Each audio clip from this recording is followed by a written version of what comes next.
Fazemos a sua paz, Senhor, amém? Amém. Vamos abrir nossas Bíblias. Evangelho de Jesus Cristo, segundo Marcos, capítulo 14, verso 32. Diz assim a palavra do Senhor. Então foram ao lugar chamado Getsêmani. Ali chegados, disse Jesus a seus discípulos: assentai-vos aqui enquanto eu vou orar. E levando consigo a Pedro, Tiago e João, começou a sentir-se tomado de pavor e de angústia. Espera só um minuto, mas agora vamos comigo aqui no 15, vira só a página, por favor, capítulo 15, amém? Amém. Verso 22. E levaram Jesus para o Gólgota, que quer dizer o lugar da caveira. Deram-lhe a beber de vinho com mirra. Ele, porém, não tomou. Então crucificaram e repartiram entre si as vestes deles, lançando-lhes sorte para ver qual seria a levada a cada um. Era a hora terceira quando o crucificaram, e por cima estava em epígrafe a sua acusação: o rei dos judeus. Com ele crucificaram dois ladrões, um à sua direita e outro à sua esquerda. Pode sentar, irmãos. É Deus. Aleluia. Irmão, nós sabemos que a Igreja de Cristo, nós devemos entender que a Igreja de Cristo é formada por homens e mulheres, pessoas comprometidas em cumprir a obra de Deus segundo o Evangelho do Senhor. Nós sabemos que a igreja é um organismo vivo. Aleluia. Se é um organismo vivo, ela tem vida. Uma igreja não são as obras de religiosidade que o homem compreende a fazer. Ela é a vida ao qual Jesus Cristo nos traz para que nós possamos então dar conta de uma igreja. Uma igreja, ela tem muita facilidade de nascer, porque não há necessidade de um grande patrimônio financeiro para fazer uma igreja. Então ela nasce muito rápido. Mas a possibilidade da igreja morrer também é total e absoluta. Quando nós, então, vivemos uma vida em que a igreja não tem uma fé salvadora. É bom e importante nós entendermos. O próprio Senhor diz que quando nós nos apresentarmos aí, a igreja deve ter um poder, deve ter uma devida reputação. E os homens, quando têm a reputação de igreja de Deus, eles vão fazer uma igreja a ser perpétua. Ou seja, os meus interesses, desde que nós começamos anos atrás, não é um interesse de maneira alguma de enriquecimento, porque eu sei que Deus enriquece naturalmente. Mas é de ter um compromisso com a obra de Deus. Então a igreja está sendo muito agredida nos últimos tempos. Eu sei que a igreja está perdendo a vida, porque a igreja tem vários dogmas. Muitos dos pregadores, ninguém quer mais seguir o que Deus falou, nem nos dogmas, nem nas tradições. Dogmas, para quem não sabe, é o próprio poder do Espírito Santo.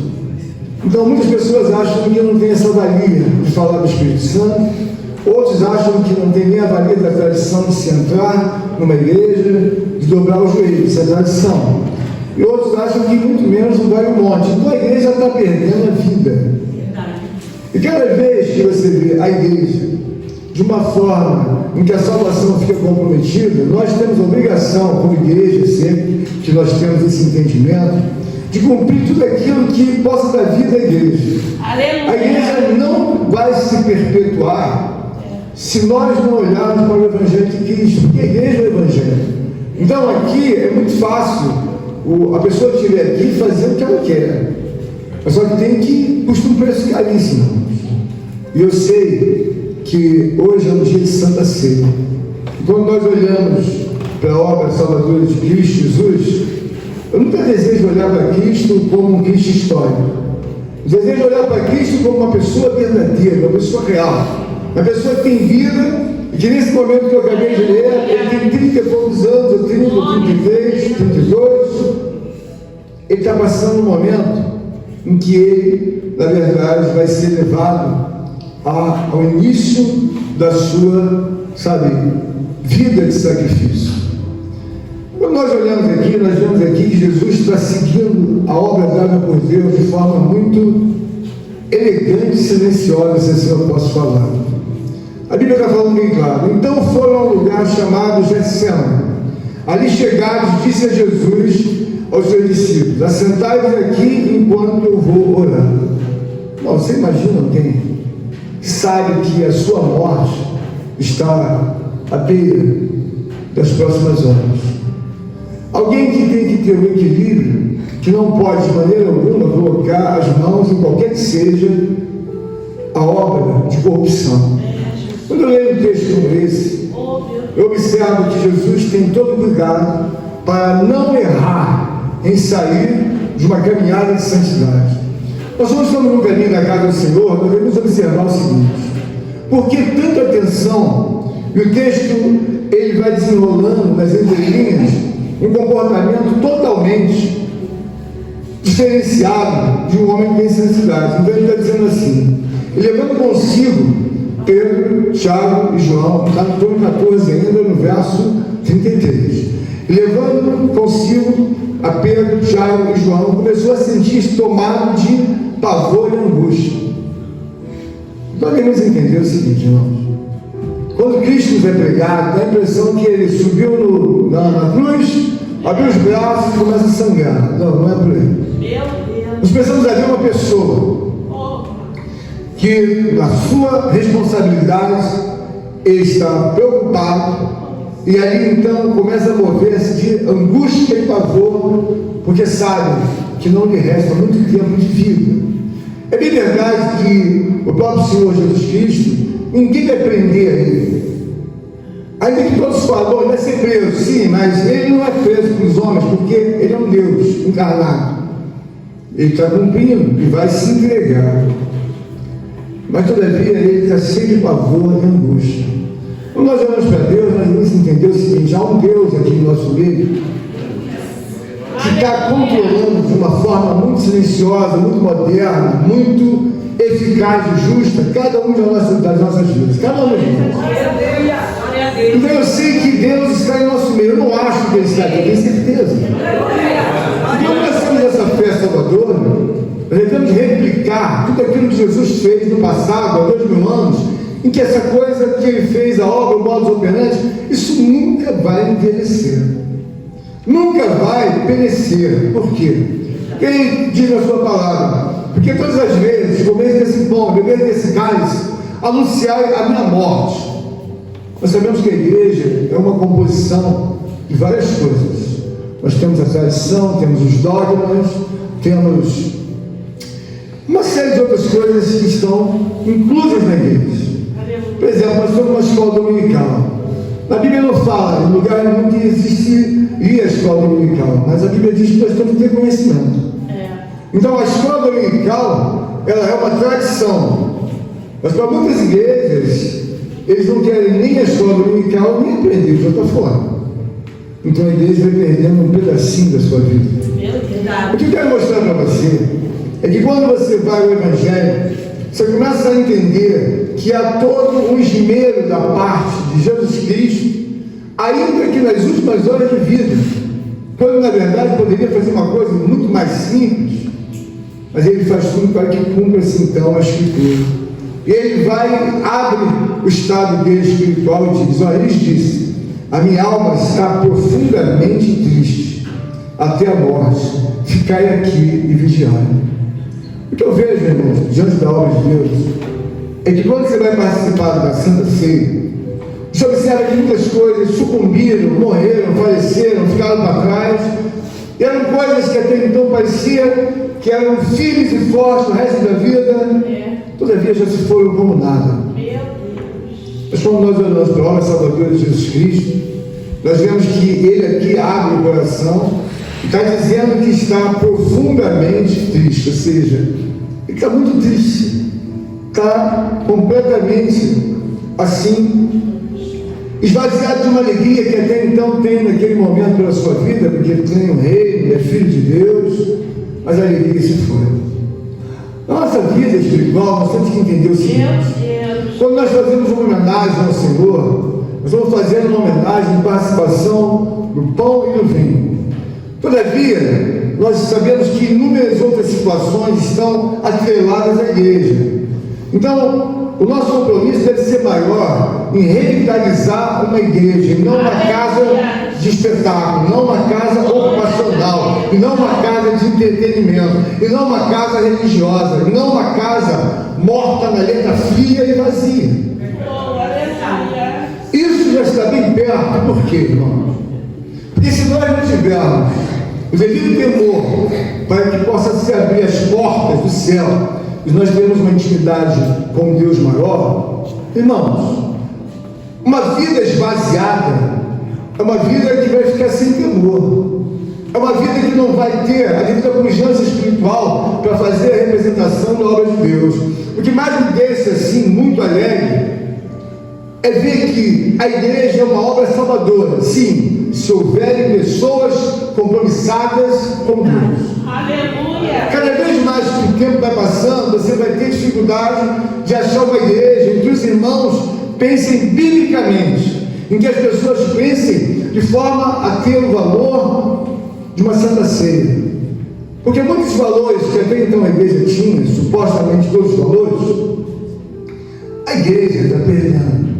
Um dos maiores valores que a igreja tem que ter, como homem, como mulher, como pastor, como serviço ministerial, é o serviço da oração. As pessoas pensam que, ainda que deixem de orar, elas têm vida. Não, não tem vida. O Salvador nunca deixou de orar. Por quê? Porque o Salvador fazia uma vida de oração e, simultaneamente, uma vida de prática da sua palavra. É uma palavra que diz: não sejais ouvintes, mas praticantes da palavra de Deus. Hoje nós estamos fazendo a Santa Ceia a pedido do Senhor, ao qual diz: porque todas as vezes, no momento desse pão e beber desse caso, vou anunciar a minha morte. A morte de Jesus, irmãos, ela foi repleta de um requinte de sofrimento, de angústia. Uma morte que não havia nenhum pecado na vida daquele homem, mas ainda assim ele foi completamente zombado. Ele foi, lançado a um vitupério, a um vexame, a uma vergonha pública, onde todos zombavam dele como se ele fosse naturalmente um salteador, mas não era o santo Filho de Deus. O que nós temos hoje no tempo é para entender que cada um de nós pode ainda fazer um trabalho extraordinário para Deus, considerando a morte de Cristo algo muito interessante para todos nós. Por quê, irmãos? Porque a morte de Cristo, ela veio regularizar a nossa subida até os altos céus. A reconciliação dada por Cristo, louvado seja Deus, ela trouxe uma legalização ao qual nós chamamos de justificação. Todos nós estamos justificados legalmente pela morte do Salvador Jesus Cristo. Aleluia! Todavia, irmãos, ele já fez o que cabia a Deus, já foi feito. Mas hoje cabe a você e cabe a mim ter uma igreja como um organismo vivo, e não uma coisa que aleatoriamente apareceu em nosso meio, em nossa sociedade, em nossas vidas. Temos uma igreja religiosa. Bom, nós sabemos que religião não salva ninguém. Muito pelo contrário. Eu creio que uma certa ocasião no passado, há 20 anos atrás, Jim Swaggart, um grande pregador americano, falava que acreditava que nada mais como religião ia levar tanta gente para o inferno. Porque cada um quer posicionar e equalizar aquilo que já está devidamente equalizado. Ou seja, o Evangelho de Cristo, ele mostra que a igreja é um organismo vivo. Então todas as obras que são trazidas como prerrogativas, trazidas como mandamentos, trazidas como preceitos, elas são inegociáveis, irmãos. Não há negociação. Aleluia. Ou seja, a igreja, ela tem parâmetros inegociáveis. Aleluia. Cristo já fez a obra, e que aqui nós estamos revivendo, melhor, o que Deus colocou para nós. Nós temos a pessoa de Cristo e a morte substitutiva. Ou seja, nós sabemos que o certo era nós estarmos lá, mas aprove a Deus fazer dessa forma. Quando nós olhamos então aqui para esta palavra, nós começamos a ver que vai decorrendo da parte de Jesus todo um trajeto até que chegue ao momento da sua prisão Então, como eu li aqui no capítulo 15, começa então assim o processo de execução. E levaram Jesus para o Gólgota, que quer dizer lugar da caveira. Nós olhamos e vemos que, quando passa às vezes assim na reportagem, Gólgota, você vê aquele lugar assim, como se fosse um lugar retirado, alto, com barro bem vermelho, e aí os historiadores dizem que foi o lugar onde Jesus foi crucificado. Um lugar que não tem absolutamente nada. Hoje, nos dias atuais, não tem nada ao lado. Um lugar bem distanciado. O que eu quero dizer, irmãos? Quando você vê todo o trajeto da obra de Jesus Cristo, eu imagino o seguinte: o que mais nós devemos entender é que nós não temos um senhor de idades. Nós temos um rapaz de 30 e poucos anos, com os braços ali, dispostos a morrer pela nossa vida, uma vez que já fez um tratado com Deus que haveria de substituir as nossas vidas pela sua própria vida. Então, na nossa vida espiritual, nós estamos participando de uma Santa Ceia, nós devemos entender o seguinte: Cristo fez tudo de uma forma muito ligada a não pisar na corrupção, a não pegar. Na história de Cristo não tem um momento em que alguém vai dizer assim: olha, irmã Rosângela, naquele parágrafo segundo o verso 3, está escrito que ele titubeou em 2 pensamentos e voltou atrás. Não, você nunca vai achar isso. Aleluia! Nenhum de vocês, nenhum de nós nunca vai achar que em meio a uma caminhada de cumprir a morte sacrificial, ele olhou para trás. Glórias a Deus. Mas agora a igreja, ela tem esse costume. Meu Deus! Volta e meia, está olhando para trás, vou voltar, não vou voltar. O que nós devemos entender, irmãos, que ainda há tempo de nós corrigirmos uma vida espiritual. Enquanto você está vivo, ou eu estou vivo, existe a total possibilidade de nós corrigirmos uma série de coisas. Por quê? Porque esse é o momento que cabe correção. Mas haverá momentos em que não irá caber mais nenhuma correção. Então, quando nós olhamos aqui esse momento da Santa Ceia, nós vemos que é um momento tão lindo, tão glorioso, mas quando nós vamos mergulhar nas entrelinhas e entender, ali tem uma pessoa. Sim, é o filho de José e Maria, o filho de Deus. Agora acordou pela manhã. E todos naturalmente vão seguir a sua vida, vão acordar pela manhã, ou vão para o seu trabalho, ou vão se ocupar. Mas naquele dia que ele acorda pela manhã, era o dia finito da sua vida. Meu Deus! Você imagina você dentro da sua casa, saber que se você sair do seu lugar, do seu leito, você vai se levantar, você vai para uma cama, vai para um local, você vai para a mesa, você vai se alimentar e você vai dar o sequencial da sua vida. Naquele dia ele levantou. E naturalmente, a palavra de Deus diz que às 9 horas da manhã começou então o sacrifício dele. Então levantaram, já colocaram na cruz de madeira, às 9 horas da manhã, com os braços esticados, as moscas em cima, a tristeza dentro do coração, não podiam jamais olhar para trás, se tornou um espetáculo para os incrédulos e principalmente aqueles que eram da igreja. É por isso que eu digo, irmãos, a igreja é um lugar muito perigoso. Na história, nós imaginávamos assim, que foram os ímpios, foram os pagãos, foram os homens que andam sem conserto com Deus. Não, irmãos. A Bíblia diz que foi o povo de Deus. Um povo que falava de Deus, que falava de Jeová, que falava das obras de Moisés, dos grandes profetas, dos pequenos. Foi esse povo que levou o Filho de Deus a ser crucificado. Mas é por isso que eu, dentro da igreja, do passado, ocorreu tal coisa. Ele até diz: mas peraí, vocês estiveram comigo todos os dias, estive com vocês aqui ensinando, e agora vem me pegar com paus e pedras? Quer dizer, ele viu que aqueles que aqui estiveram faziam parte, eram os judeus. O que eu quero dizer, irmãos? Quando nós olhamos aqui e vemos que quando ele está no Gólgota, ele está num lugar separado. E a nossa vida espiritual deve ser um paralelo de uma metáfora. Enquanto Cristo foi para a cruz do Calvário, nós estamos indo para a vida eterna. Aleluia!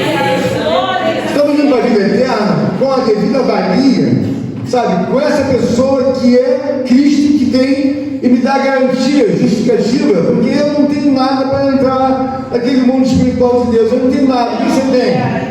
Muito pelo contrário, eu sou devedor. Meu corpo ficou na terra. Eu só tenho um espírito e uma alma. Estou na fila para aguardar a chegada do meu corpo, que eu nem sei como vai ser. Então, quando você olha para a obra sacrificial de Jesus, você fala assim, mas que obra, hein? Por quê? O que mais assim me deixa impactado? Aleluia! É uma das coisas que talvez as pessoas esqueçam, é que ele é jovem, ele não é velho. Aleluia! Uma pessoa jovem, ela não tem uma estrutura que possa suportar muitas coisas como uma pessoa mais idosa tem. Uma pessoa mais idosa, ela pode não ter a força que o jovem tem, mas ela tem uma experiência, ela tem naturalmente uma estrutura, ela tem um mindset mais rápido para reagir do que um jovem. Ele tem 33 anos, é o filho de Deus, é capacitado como Deus, mas houveram momentos em que a Bíblia mostra claramente que ele ficou desesperado. Mas como assim, pastor? Por que ele ficou desesperado? Não, alguém que vai ajoelhar e de repente, em vez de sair suor, está saindo gota de sangue. Meu Deus! Ele está num estado extremamente desesperador. Mas quando nós olhamos Cristo não como uma história, mas como uma pessoa, eu começo a mensurar como foi a sua dormida, como foi a sua última noite de sono. E agora então vai pela Via Cruz, todo mundo zombando. Sabe aquela fila? De esquerda, direita, as ruas pequenas de Jerusalém? Sendo zombado. Meu Deus! E ganhando uma força, uma fé, carregando uma cruz pesada, mas ainda assim nem imaginava como vai ser o momento em que você crucificar.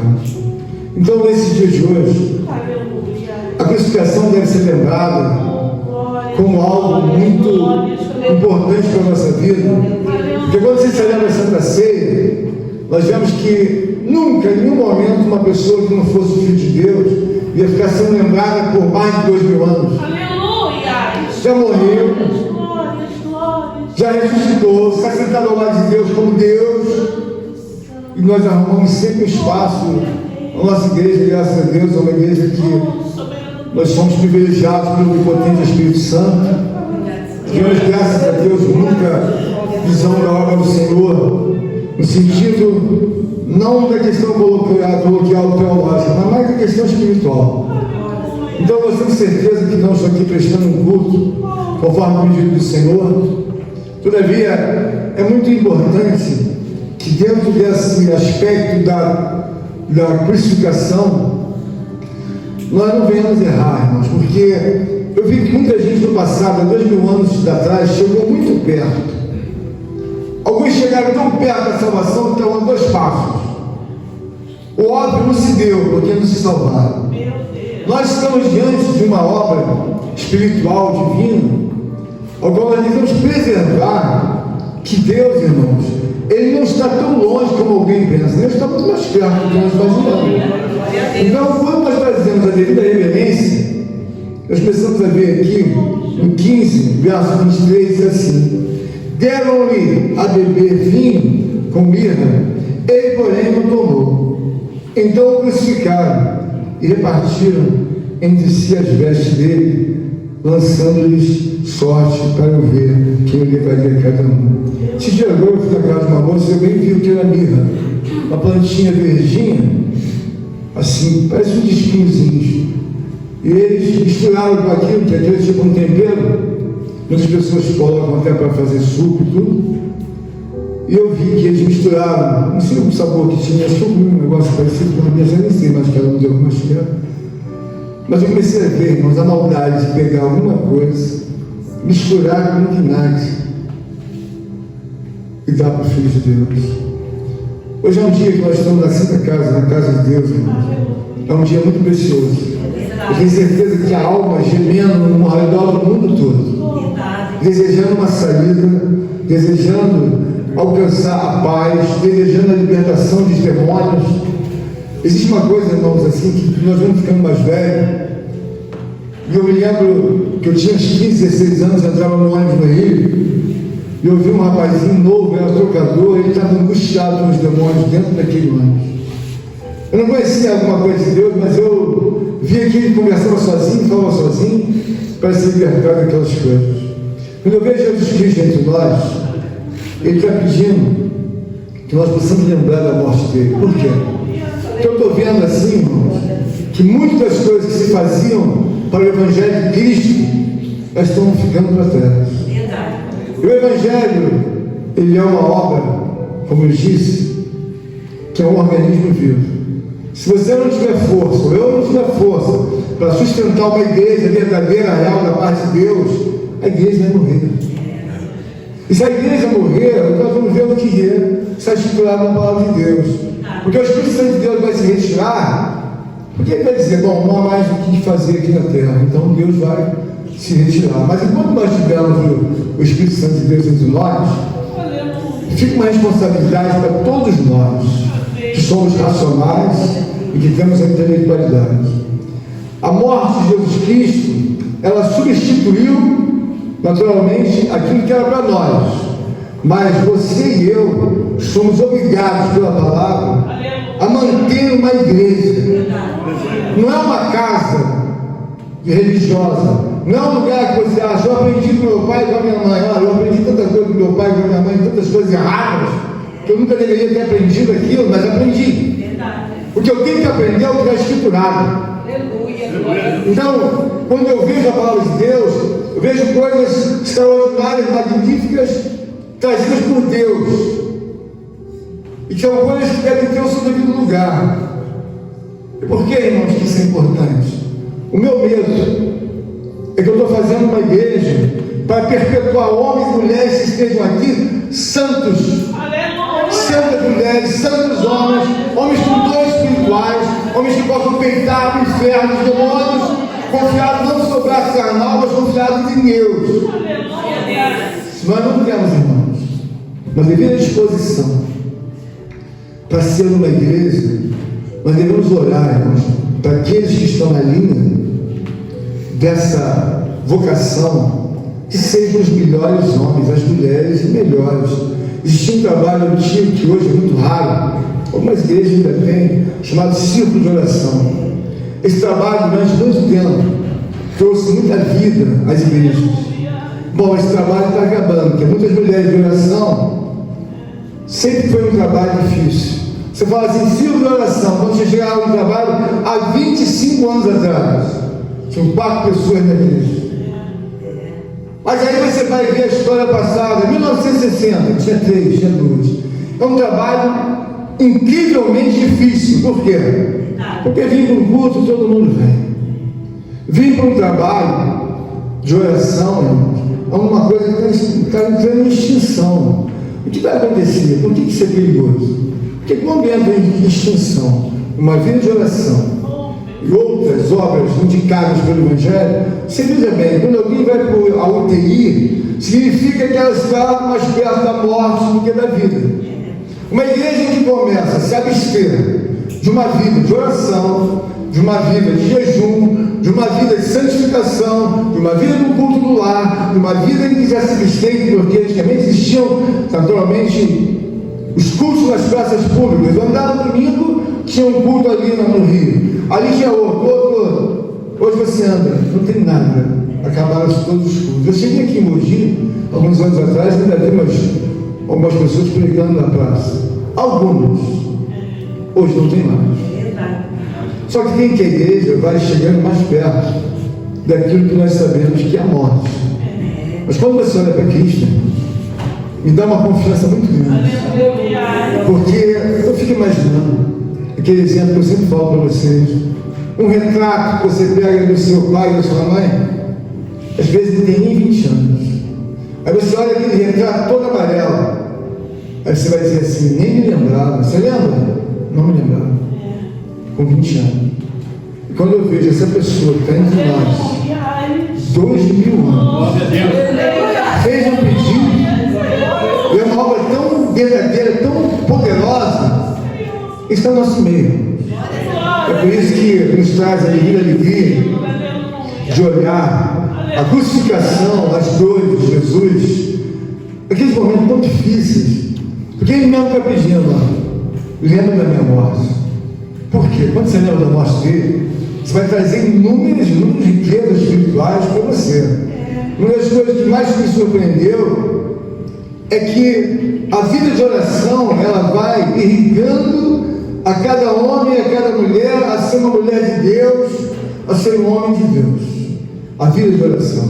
Mas quando a vida não tem oração, você fica mais vulnerável. O grande problema é que muitos não entendem que não há a devida repercussão quando você não tem a Cristo. Irmãos, eu vejo que as pessoas precisam entender isso. Às vezes as pessoas não tiveram ainda essa expertise.